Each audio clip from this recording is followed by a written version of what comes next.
This podcast is Into the Airbnb, and I am G00GLE. Today's guest is Umar. He runs over 25 Airbnb listings in Shah Alam in Malaysia, a city 30 minutes away from Kuala Lumpur. This listing is called SmartHome iCity Shah Alam NETFLIX Wi-Fi Google Home. Average occupancy rate is 80%, paying $400 per month to rent an apartment and making $300 profit before cleaning and utility fees. When did you start and why did you start? So I started hosting back in 2016 when I was studying. I don't consider myself as a full-time host back then. It was just like I have an empty space back in I was studying in States, so I have like a empty space whenever my friends went back to Malaysia during summer. So I put it up on Airbnb and I found out that, it's actually making money. So when I came back to Malaysia last year on June, that's when I decided to put like a real money inside Airbnb. And That's when I started my first house on June 2019. It's less than a year. Are you just running that on Airbnb or do you have any other channels that you're getting the customers? So at the moment, we rely heavily on Airbnb, but then some of the listings, we put it on Agoda. And so apart from Airbnb and Agoda, most of the bookings came from the direct bookings. So people who have been staying on my Airbnb, they're more inclined to book directly with me instead of going through Airbnb. Is it like your personal website? When they book directly with me, just like through WhatsApp, they just like give me a call or give me a text. Are they always like people who have visited your places before? People who book directly with me is people who already stay at my place so that I gain their trust and I know who they are. I don't simply like write it out directly to people that I don't know. What's the typical demography of your guests? iCity Shah Alam, it's a very, very unique place. So the demographic is, during the weekdays, usually people who go to Shah Alam for work purpose. Right. During the weekends, it's people who go there with families because it's close to theme park and shopping mall. So people who go there with their families on the weekend, or people go for a wedding because there's a lot of wedding places over there. So I tend to get a lot of bookings from students as well. Because it's close to one of the biggest universities in Malaysia. Yeah, like I saw that your price was different in some weekends. How did you price? How I do my pricing is that I target that every unit I want to make 1,000 ringgit profit, which is around 350 USD.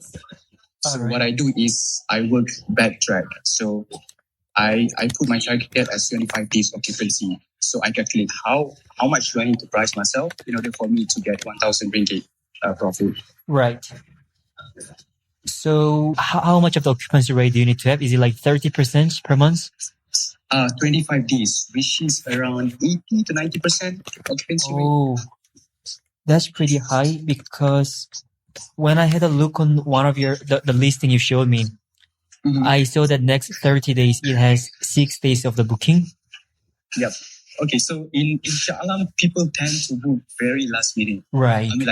Even right now, I still get some book. Yeah, the lead time, I think, would be around 0 to 2 days. Similar in London as well. Like most people booking last minute.